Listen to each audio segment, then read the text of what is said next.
My name is Harriet Harry McAllister. I'm 87 years old, and for exactly 371 days, the state of South Carolina, the National Missing Persons Database, and all three of my greedy children believe I had vanished off the face of the earth. They held candlelight vigils. They appeared on the local news with tears and pleas.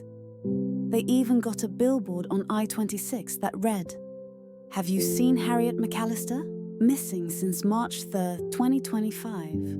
Reward $100,000. The reward money, of course, came from my own trust." The truth is simpler and infinitely sweeter. On March 2nd, 2025, my children, Charles, 62, Margaret, 59, and Thomas Jr., 57, staged an intervention. They sat me down in my own parlor in the 1892 Victorian on Lagar Street in Charleston, told me I was confused, unsafe, and that they were taking over for my own good. They had papers, guardianship, power of attorney, a doctor's letter claiming rapidly progressing dementia. They wanted the house, the trust, currently $31 million, the timberland in Colleton County, everything. I looked at my three beautiful, well-dressed children and asked one question. Do you love me, or do you love what I own? Charles actually laughed. Mother, this is for your safety. That night, I packed one small suitcase, left a note that said, "Gone to find peace," walked out the back door and disappeared. Nobody noticed for 3 days. By the time they called the police, I was already on a flight to Puerto Vallarta with nothing but my passport, $40,000 cash I'd been hiding in a flour tin since 1987, and a heart full of righteous fury. Phase 1 of the best year of my life had begun. End of part 1. 9,994 characters. Part 2 coming next. Shvit go on part 2 of 6, plus 10,000 characters. I landed in Puerto Vallarta on March 4th, 2025, checked into a little posada under my maiden name, Harriet Grayson, and started living for the first time since my husband Thomas died in 2009. No children calling to check the accounts. No grandchildren asking for early inheritance loans. Just sun, salt air, and the sound of mariachis practicing at sunset.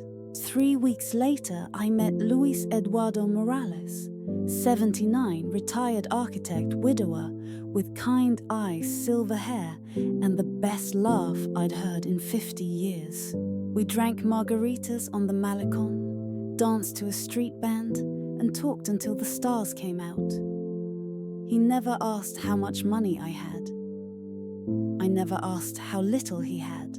By June, we were married on a beach at sunset, barefoot, with only the priest and 2 fishermen as witnesses. Luis's 3 grown children, Rosa, Eduardo Jr., and Carmen, flew up from Guadalajara and welcomed me like I'd always been family. Meanwhile, back in Charleston, my own children were busy playing bereaved orphans on television. Charles gave tearful interviews about losing mum twice, first to dementia, then to disappearance. Margaret set up a Find Harriet Facebook page that got 200,000 followers. Thomas Jr. hired private investigators and billboards. They also hired lawyers to petition the court to declare me legally dead after 1 year so they could unlock the trust.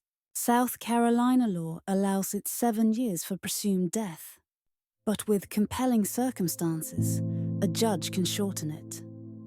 They were banking on my age and the doctor's letter. Letitia Beaumont, my attorney and oldest friend, kept me updated by encrypted email. They're pushing for a hearing in February 2026, Harry. Want me to stop them? I wrote back. Let them dig, Letitia. The deeper the hole, the prettier the flowers. While my children searched for a body that was dancing salsa in Mexico, I was learning Spanish, teaching Afa, Luis's 6-year-old granddaughter, to swim, and quietly moving every asset I controlled into new offshore trusts with Luis's children as beneficiaries. The Liguer Street house, the timberland, the brokerage accounts. Everything was retitled through a series of perfectly legal transactions in the Caymans and Delaware. By Christmas 2025, my American children thought they were months away from 30 million. I was already married to the love of my second life and had rewritten the ending they thought they'd bought.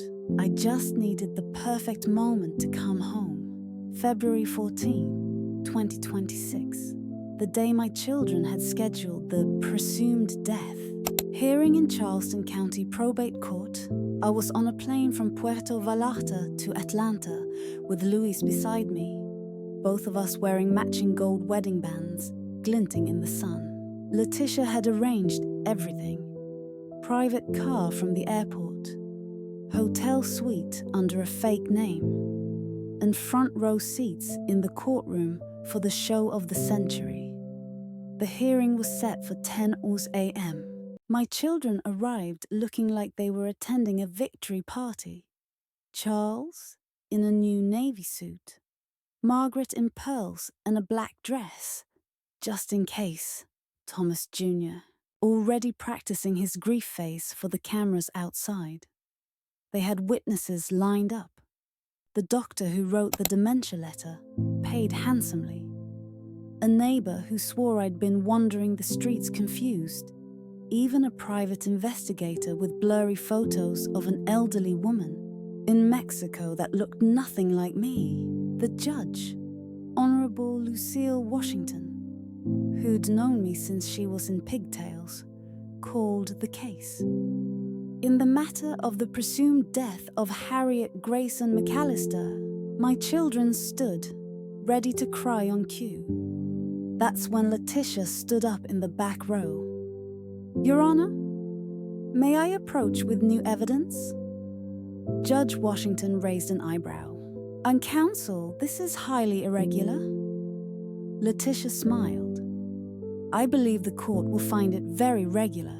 She walked forward and placed a single sheet of paper on the bench. My brand new Mexican marriage certificate and a notarized affidavit of identity. Then she turned to the gallery and said loud and clear, "Would the petitioner please rise?" I stood up slowly, Luis's hand steady on my arm. Every head in the courtroom turned. Charles made a sound like a stepped-on duck. Margaret's pearls actually popped, scattering across the marble floor like hail. Thomas Jr. went fish belly white. I walked down the aisle in a coral linen dress and white sun hat. Luis, beside me, looking proud enough to burst. When I reached the front, I smiled at Judge Washington. "Good morning, Lucy. Sorry I'm late. Traffic from Puerto Vallarta was murder." The courtroom erupted. Gasps, laughter, camera flashes from the reporters Letitia had tipped off. Judge Washington banged her gavel, but she was grinning. "Mrs. McAllister, I presume?" "In the very lively flesh, Your Honor." I turned to my children. "Hello, darlings. Miss me?" Charles tried to speak, but only a squeak came out. I continued.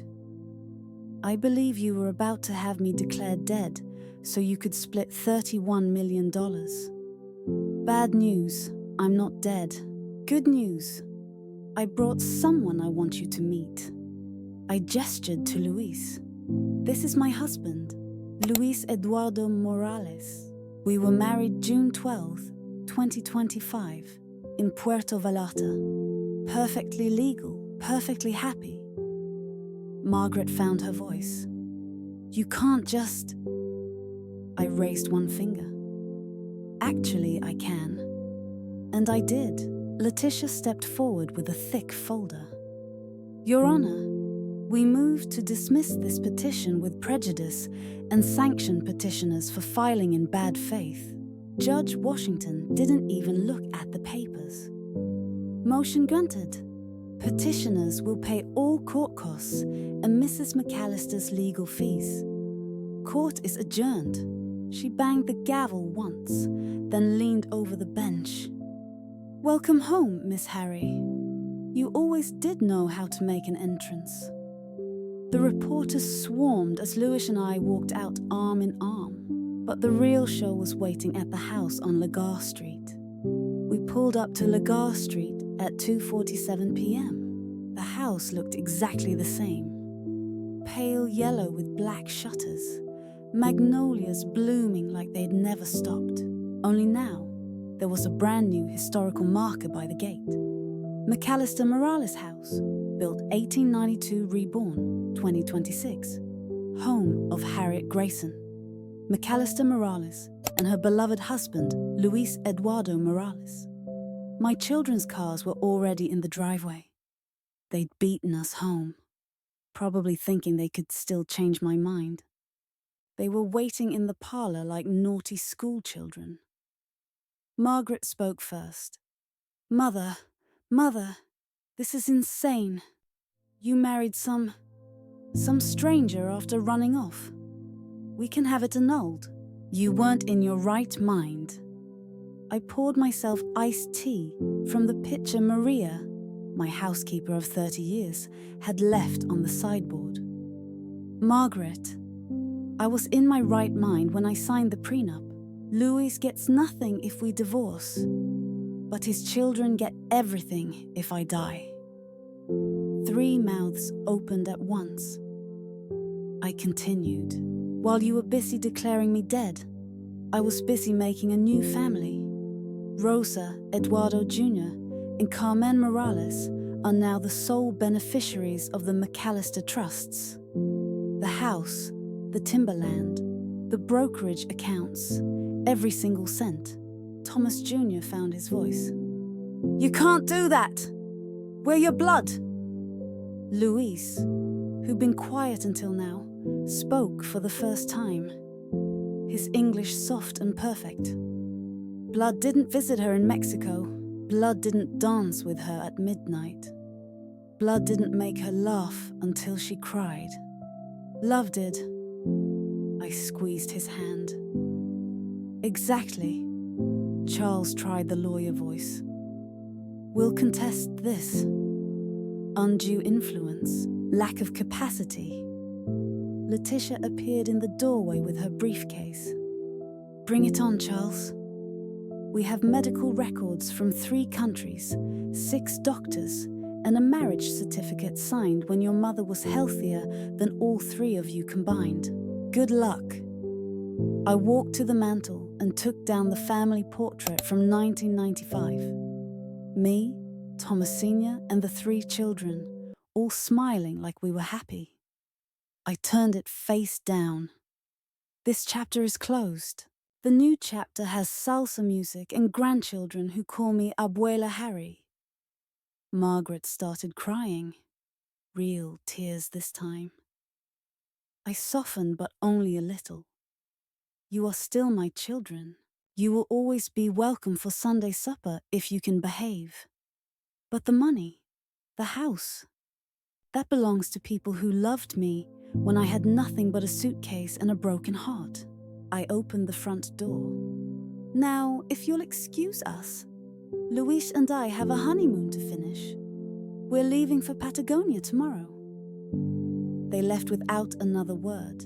The house felt 20 years younger the second the door closed. The next morning, the Charleston Post and Courier ran the story on the front page. Missing heiress. Returns married. Disinherits children in favor of Mexican stepchildren. Love doesn't need a blood test, says 87-year-old Harriet Morales. The photos show Luis and me on the courthouse steps, arms around each other, smiling like teenagers. Within hours, Abuela Harry was trending worldwide. The Mexican embassy called to congratulate us. A mariachi band showed up on the porch, uninvited, and played Cielito Lindo until the neighbors brought out lawn chairs. My American children went into full damage control mode. Charles gave a tearful interview claiming I'd been groomed by a gold digger. Margaret started a GoFundMe titled "Help Save Our Mother from Financial Predators." It raised $2,800 before GoFundMe shut it down for fraud. Thomas Jr. threatened to sue the Mexican government. None of it mattered. The trusts were locked tighter than Fort Knox.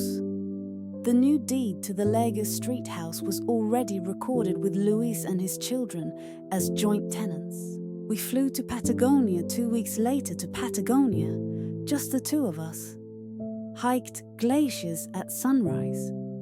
Drank Malbec under stars so bright they hurt your eyes. Made love in a cabin with no heat and didn't care.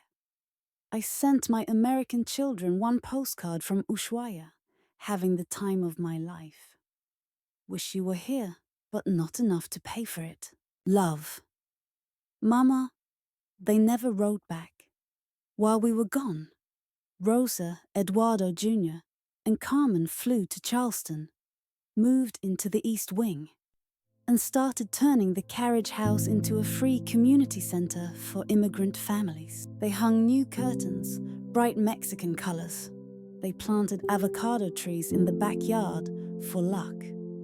When Luis and I returned in June, the house smelled like fresh tortillas and possibility. We threw a welcome home party on the 4th of July.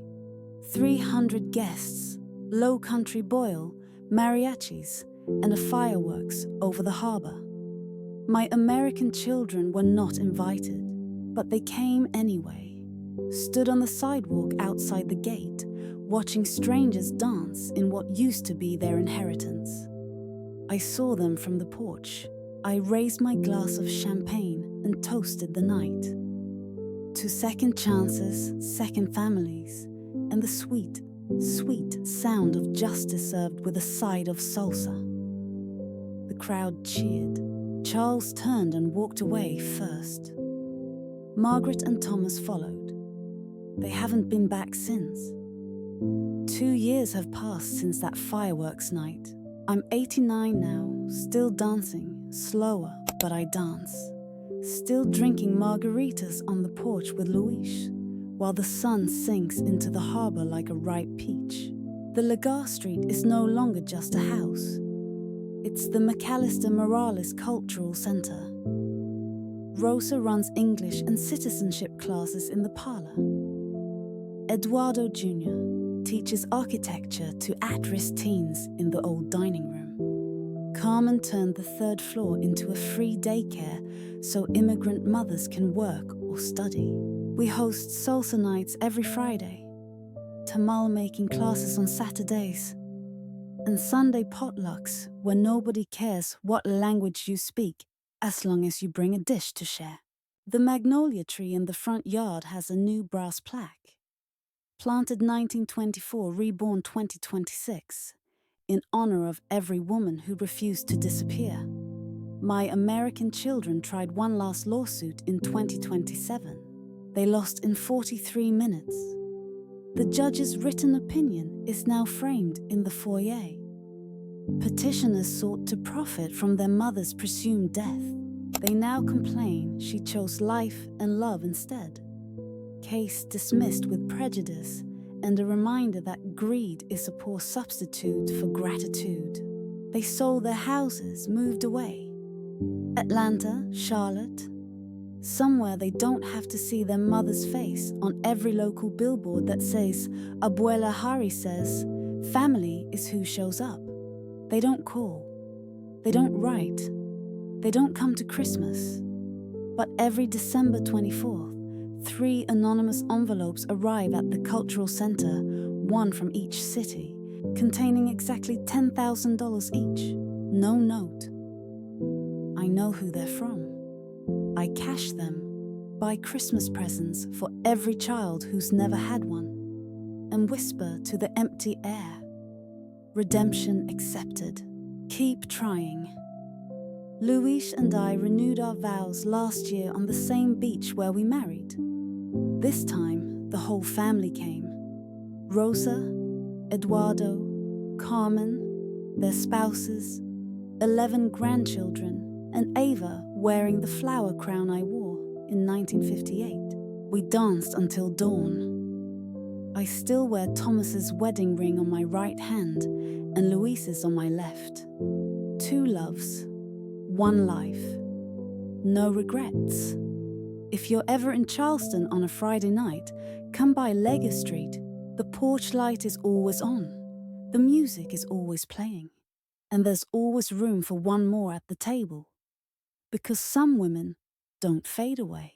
Some women disappear on purpose, find a better story, and come home swinging. With love, salsa, and a brand new last name. Forever yours, Harry Morales.